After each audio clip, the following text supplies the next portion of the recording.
Hello, welcome to legal awareness web series.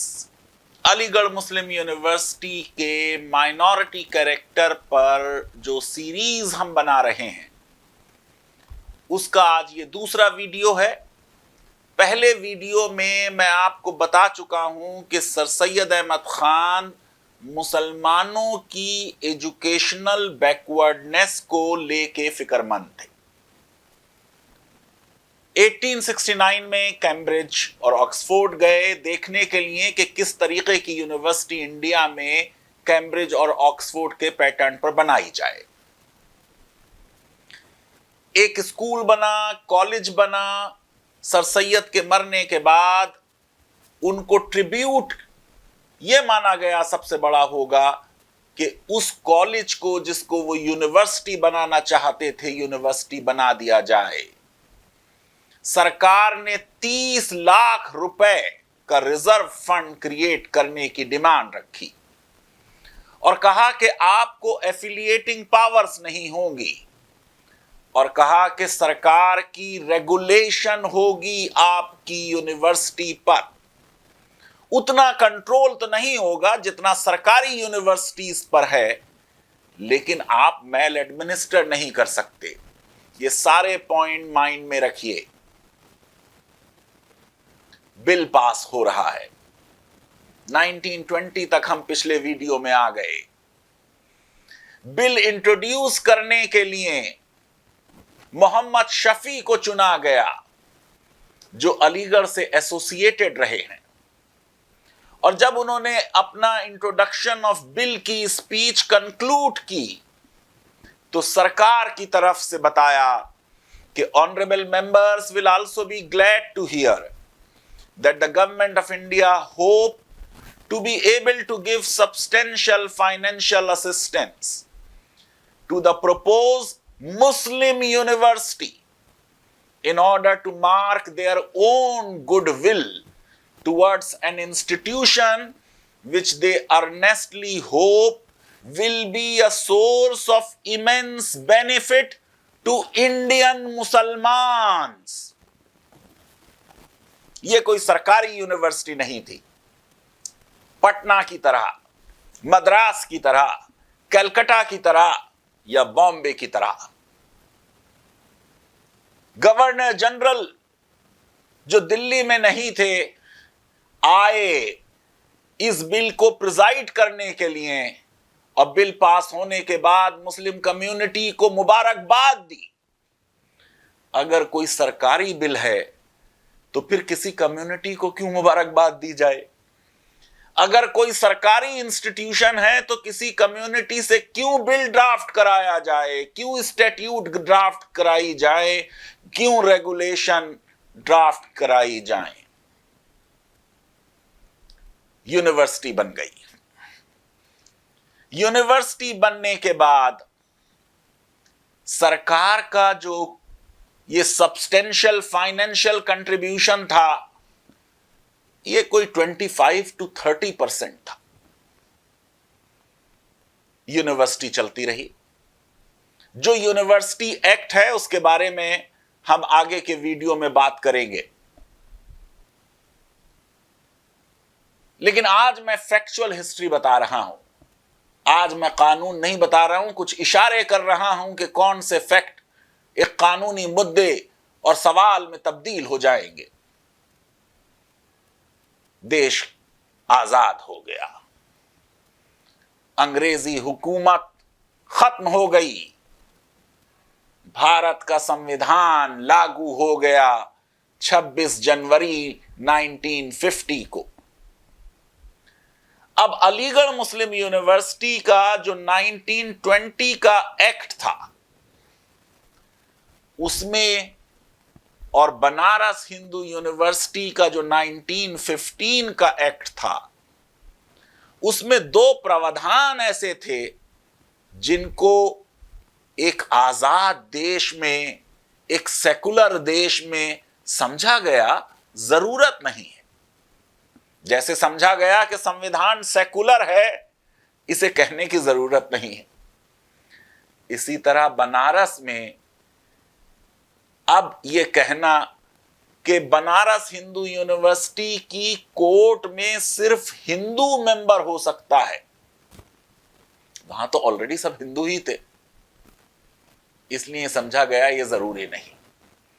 इसी तरह Aligarh Muslim university के एक्ट में जो कहा गया था कि यूनिवर्सिटी कोर्ट, जो सुप्रीम गवर्निंग बॉडी है यूनिवर्सिटी की, उसमें सिर्फ मुसलमान मेंबर हो सकते हैं, इस प्रावधान की जरूरत नहीं। 1920 से 1950 तक देखा गया कि वहां तो मैसिव प्रेजेंस मुस्लिम्स की कोर्ट में, एग्जीक्यूटिव काउंसिल में, एकेडमिक काउंसिल में ऑलरेडी है। Why state the obvious? दूसरा मसला जो था, यानी ये दोनों प्रावधान बनारस और अलीगढ़ से निकाल दिए गए एक अमेंडमेंट कर अलीगढ़ मुस्लिम यूनिवर्सिटी के एक्ट में 1951 में, और बनारस के एक्ट में। अलीगढ़ का एक्ट अमेंड हो रहा है 29 अक्टूबर 1951 को। आपको मैं बता चुका हूं पिछले वीडियो में कि सर सैयद और फाउंडर्स ऑफ अलीगढ़ ने जब मुस्लिम बैकवर्डनेस को स्टडी किया तो यह पाया कि मुसलमान सरकारी इंस्टीट्यूशंस में अपने बच्चों को इसलिए नहीं भेजते कि उन्हें डर है कि कहीं ये सरकार उनको उनके मजहब से अलग ना कर दे, दूर ना कर दे। इसलिए एमएओ कॉलेज में और सेंट्रल हिंदू कॉलेज में भी, और अलीगढ़ मुस्लिम यूनिवर्सिटी और बनारस हिंदू यूनिवर्सिटी में भी compulsory religious instruction Muslim students के लिए रखी गई थी और वहां हिंदू स्टूडेंट्स के लिए रखी गई थी। आपको मालूम है कि वो चाहते थे कि लिबरल, सेकुलर, मॉडर्न एजुकेशन दी जाए, लेकिन कुछ थोड़ा बहुत रिलीजियस एजुकेशन भी हो। देश के संविधान ने आर्टिकल 28 में कंपलसरी रिलीजियस एजुकेशन किसी एडेड या रिकॉग्नाइज इंस्टीट्यूशन के लिए प्रोहिबिट कर दी थी। देश के संविधान के बाद अब यह मुमकिन नहीं था कि वो इंस्टीट्यूशन अलीगढ़ मुस्लिम यूनिवर्सिटी का जो एडेड है, कुछ ना कुछ एड मिलती है, मैंने बताया 25 से 30-32% तक थी, और रिकॉग्नाइज तो था। तो संविधान के अनुच्छेद 28 क्लॉज 3 के तहत कहा गया कि अब रिलीजियस इंस्ट्रक्शन ऑप्शनल होगी। जो चाहेंगे उनको दी जाएगी, जो नहीं चाहेंगे उनको नहीं दी जाएगी। उनको story of civilisation, history of civilisation पढ़ा दी जाएगी। ये अलीगढ़ के एक्ट में और कैरेक्टर में कोई बहुत बड़ी तब्दीली नहीं हो रही है 1951 में। मुस्लिम प्रेजेंस खत्म नहीं हो रही है, मुस्लिम डोमिनेशन खत्म नहीं हो रहा है, सिर्फ रिलीजियस एजुकेशन कंपलसरी से ऑप्शनल हो रही है। इसलिए इस अमेंडमेंट को किसी ने चैलेंज नहीं किया। खुद सुप्रीम कोर्ट ने 1968 में अजीज बादशाह के केस में यह एक्सेप्ट किया कि 51 के अमेंडमेंट ने कोई सिग्निफिकेंट चेंज नहीं किया, इसलिए इसको चैलेंज नहीं किया गया। 1965 आ गया। अलीगढ़ में जैसे और बहुत से इंस्टीट्यूशंस में इंटरनल रिजर्वेशन था 75%। इस इंटरनल रिजर्वेशन की वजह से ऑल इंडिया कैरेक्टर इंस्टीट्यूशन का अंडरमाइन हो रहा था।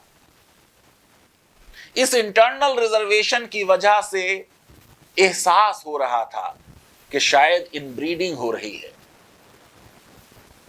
ऑल इंडिया कैरेक्टर हो मोर मेरिटोरियस स्टूडेंट्स आए, इसलिए यूनिवर्सिटी के वाइस चांसलर और एडमिनिस्ट्रेशन ने यह तय किया कि इंटरनल रिजर्वेशन 75% से 50% कर दिया जाए।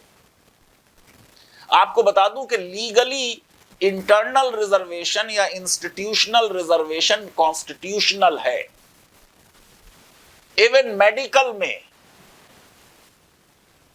सौरभ चौधरी का केस होगा 2004 का, तब तक 75% रिजर्वेशन इवन एमडी एमएस जैसे प्रेस्टिजियस कोर्स में इंटरनल स्टूडेंट्स के लिए सुप्रीम कोर्ट ने संवैधानिक और सही माना था। आगे की स्टोरी में मैं बताऊंगा कि कैसे सौरभ चौधरी ने उस 75 को 50 कर दिया और कैसे ये 2005 में एक नई कंट्रोवर्सी अलीगढ़ में उठी। लेकिन पहले 1965 में जाएं। स्टूडेंट्स ने अपोजिशन की इंटरनल रिजर्वेशन को रिड्यूस करने की। वाइस चांसलर के साथ बदतमीजी की गई, इनडिसिप्लिन हुआ।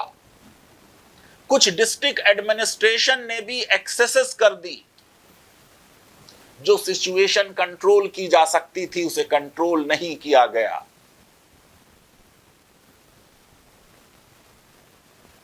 भारत सरकार ने, जस्टिस छागला एजुकेशन मिनिस्टर हैं, अलीगढ़ के 1920 एक्ट को सस्पेंड कर दिया।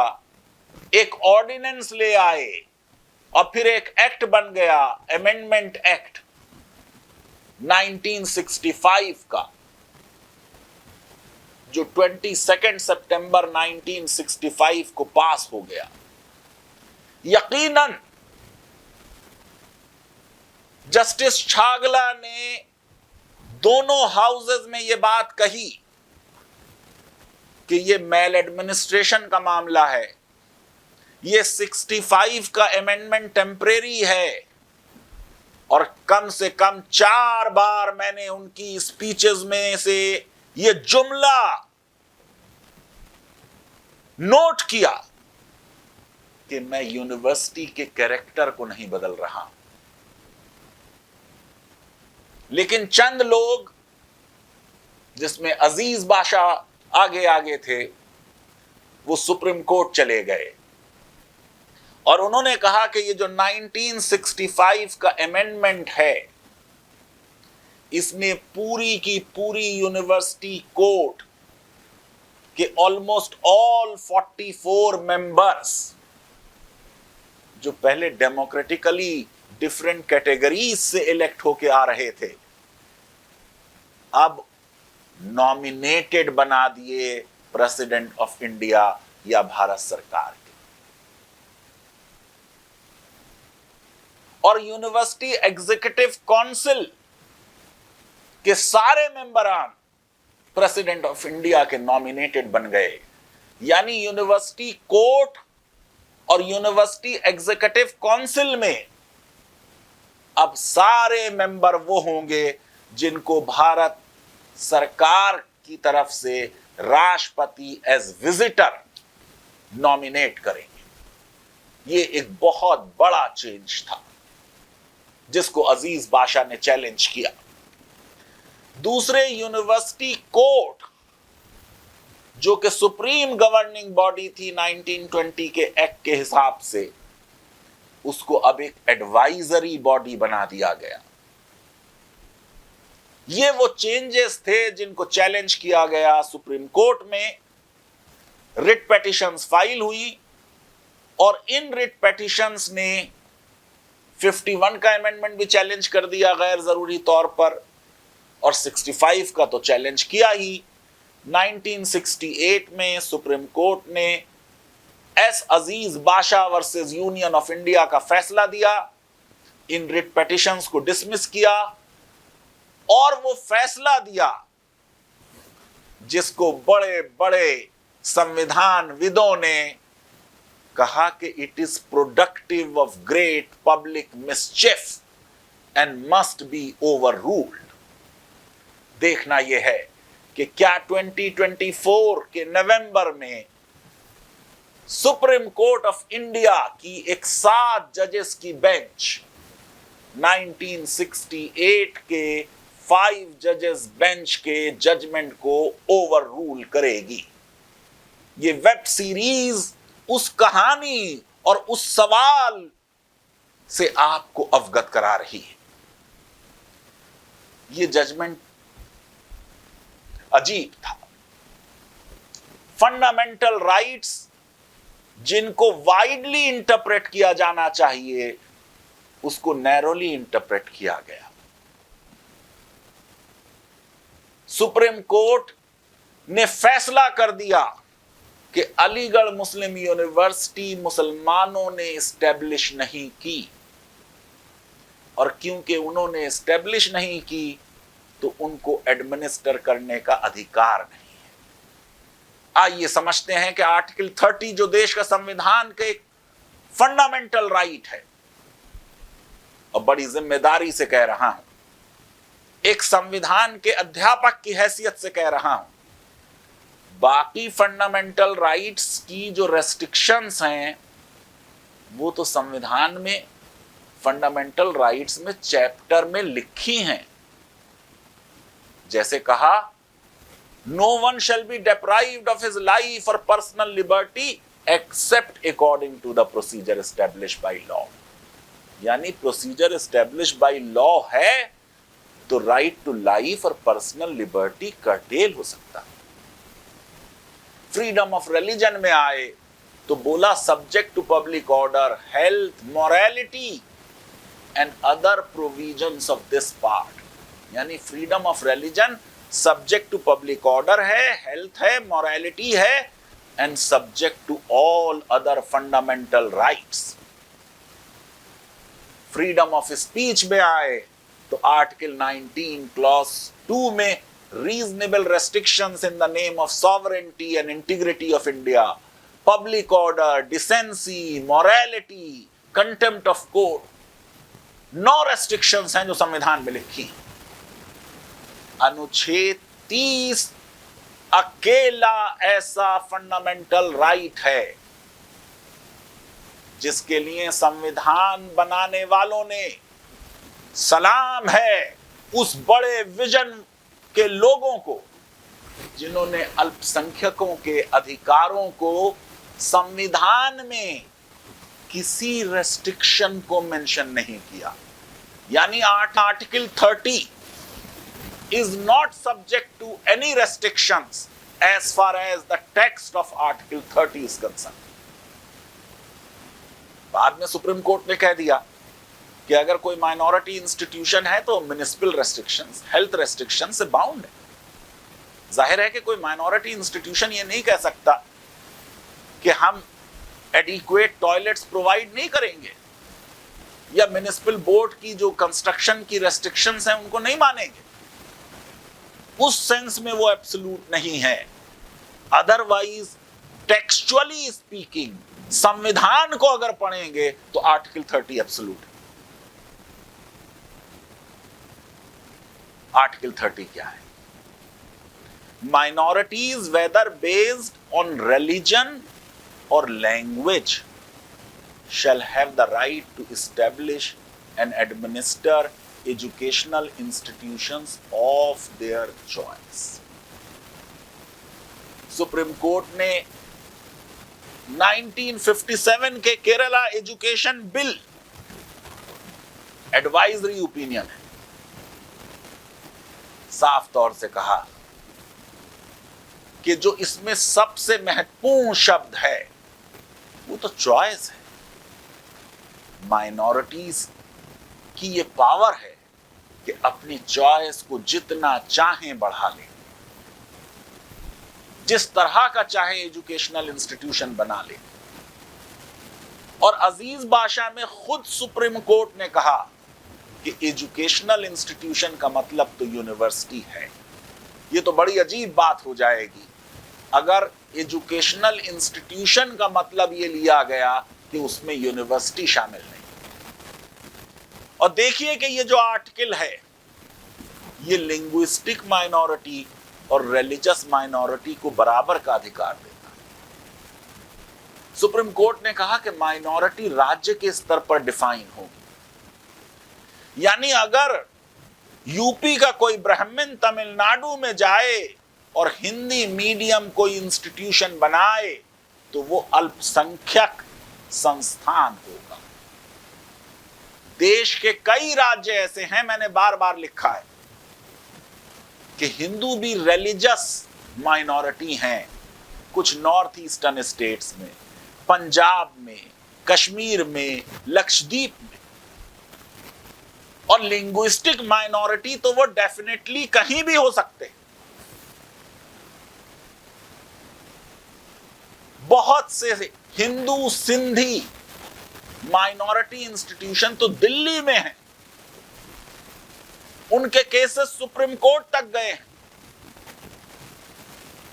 माइनॉरिटी राइट अंडर आर्टिकल 30 कोई तुष्टीकरण का राइट नहीं है, अपीजमेंट का राइट नहीं है, क्योंकि राइट है to establish and administer educational institution. पढ़ाने की बात हो रही है। सुप्रीम कोर्ट ने कहा यह रिलीजियस एजुकेशन की बात नहीं हो रही है। यह जरूरी नहीं कि माइनॉरिटी सिर्फ अपनी भाषा के प्रिजर्वेशन के लिए कोई इंस्टीट्यूशन बनाए, बल्कि सेकुलर एजुकेशन की बात हो रही है।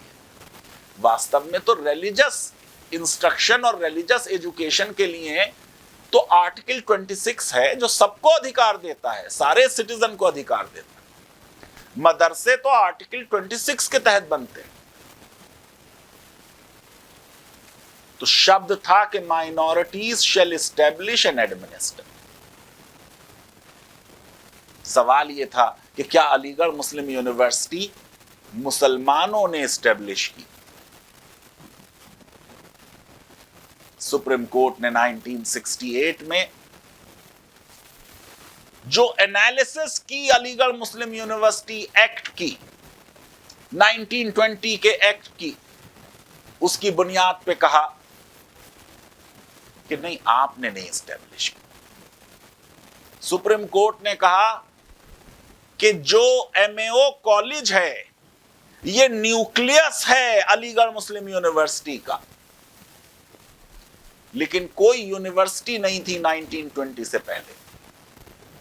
और 1920 में यूनिवर्सिटी अगर एक लेजिस्लेटिव एक्ट से बनी, गवर्नर जनरल इन काउंसिल के लॉ पास करने से बनी, तो फिर इसका मतलब यह हुआ कि वो मुसलमानों ने एस्टेब्लिश नहीं। और क्योंकि उन्होंने एस्टेब्लिश नहीं की, इसलिए वो माइनॉरिटी इंस्टीट्यूशन नहीं।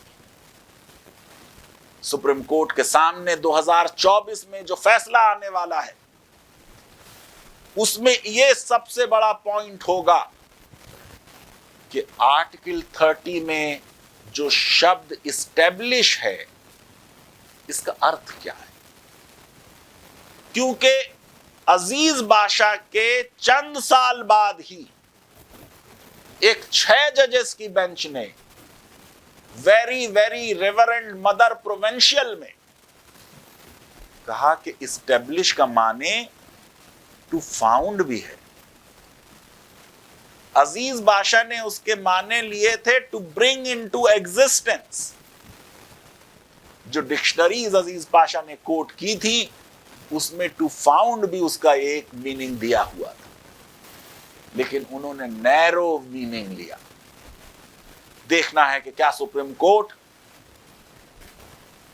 रेवरेंड मदर प्रोविंशियल, जिसमें कहा जा रहा है कि एक कोई फिलेंथ्रोपिक इंडिविजुअल भी इनिशिएटिव ले सकता है टू फाउंड एन इंस्टीट्यूशन, और ये मदर प्रोविंशियल का वो जजमेंट है जिसको 11 जज बेंच ने टीएमए पाई में कोर्ट किया है विद अप्रूवल। यानी 11 जज बेंच भी कह रही है कि to found an institution is also the meaning of term establishment. और अगर टू फाउंड उसका मीनिंग है, तो क्या इसमें कोई दो राय हो सकती है कि सर सैयद अहमद खान फाउंडर हैं? What is the meaning of word meaning? Linguists ये बताते हैं कि शब्द का अर्थ वो है जो इमेज आपके माइंड में बनती है। जिस समय अलीगढ़ मुस्लिम यूनिवर्सिटी का नाम लिया जाता है, माइंड में सर सैयद अहमद खान की इमेज बनती है। अगर वो फाउंडर हैं तो वो इनिशिएटिव उन्होंने ले लिया, वो डॉक्यूमेंटेड है पूरी तरह। जो बिल पास हो रहा है उसमें जो लोग तकरीर कर रहे हैं, स्पीच दे रहे हैं गवर्नर जनरल काउंसिल में, वो सब के सब कह रहे हैं कि इनिशिएटिव सर सैयद अहमद खान ने लिया। इंस्टीट्यूशन मुसलमानों के लिए प्राइमरली बनाने की बात हो रही है। जो एमएओ कॉलेज फंड कमेटी के रूल्स बने, जिनसे उसकी गवर्नेंस चलती थी, उसके रूल नंबर 2 में तो खुद लिखा हुआ है, the college is primarily for the education of Muslims and so far consistent with it for others. यही तो सुप्रीम कोर्ट ने भी कहा था केरला एजुकेशन बिल में कि माइनॉरिटी इंस्टीट्यूशंस में स्प्रिंकलिंग ऑफ आउटसाइडर्स होगी। इस कहानी को माइंड में रखिए, ये 2005 की कहानी से कनेक्टेड है। सुप्रीम कोर्ट ने यह भी कह दिया कि आपने एस्टेब्लिश नहीं किया क्योंकि एक्ट में कहीं यह दिख नहीं रहा कि आपने एस्टेब्लिश किया। इसलिए पार्लियामेंट को 81 में अमेंडमेंट कर कर बताना पड़ा किसने एस्टेब्लिश किया। वो के बहस नहीं है उस मुद्दे पे कि 81 का एक्ट कॉन्स्टिट्यूशनल है या नहीं। मुझे नहीं मालूम कि सुप्रीम कोर्ट क्या 81 के एक्ट पर भी कुछ इस जजमेंट में कहेगी या नहीं। 68 के जजमेंट का क्रिटिसिज्म हुआ। Packing of university bodies with government nominees किसी भी एजुकेशनल इंस्टीट्यूशन के लिए अच्छी नहीं। जाहिर है कि माइनॉरिटी एजुकेशनल इंस्टीट्यूशन में तो वो अनकॉन्स्टिट्यूशनल है। 4 साल के अंदर भारत सरकार ने भारत की संसद में फिर से एक अमेंडमेंट बिल इंट्रोड्यूस किया। अलीगढ़ के बहुत बड़े इतिहासकार अब एजुकेशन मिनिस्टर हैं, प्रोफेसर नूरुल हसन। बाद में वो वेस्ट बंगाल के गवर्नर रहेंगे। उन्होंने डेमोक्रेटिक कैरेक्टर बड़ी हद तक रेस्टोर कर दिया। लेकिन अक़लियती किरदार की लड़ाई अभी चलती रही। जाकर 1981 में भारत की संसद ने कानून पारित किया और बताया कि क्योंकि 1920 के एक्ट में प्रीएम्बल में शब्द इस्टेब्लिश आ गया था, whereas it is expedient to establish and incorporate a Muslim university at Aligarh. अच्छा, इसकी वजह से सुप्रीम कोर्ट को कंफ्यूजन हुआ, हम इस शब्द को हटा देते क्योंकि हमने नहीं इस्टेब्लिश की थी ये यूनिवर्सिटी 1920 में, हमने सिर्फ इनकॉर्पोरेट की थी। ये एक्ट तो सिर्फ इनकॉर्पोरेशन एक्ट था। किसने इस्टेब्लिश की? भारत की संसद ने बताया कि Aligarh Muslim University means an educational institution of their choice established by Muslims of India, which originated as MAO College, which was subsequently incorporated as Aligarh Muslim University.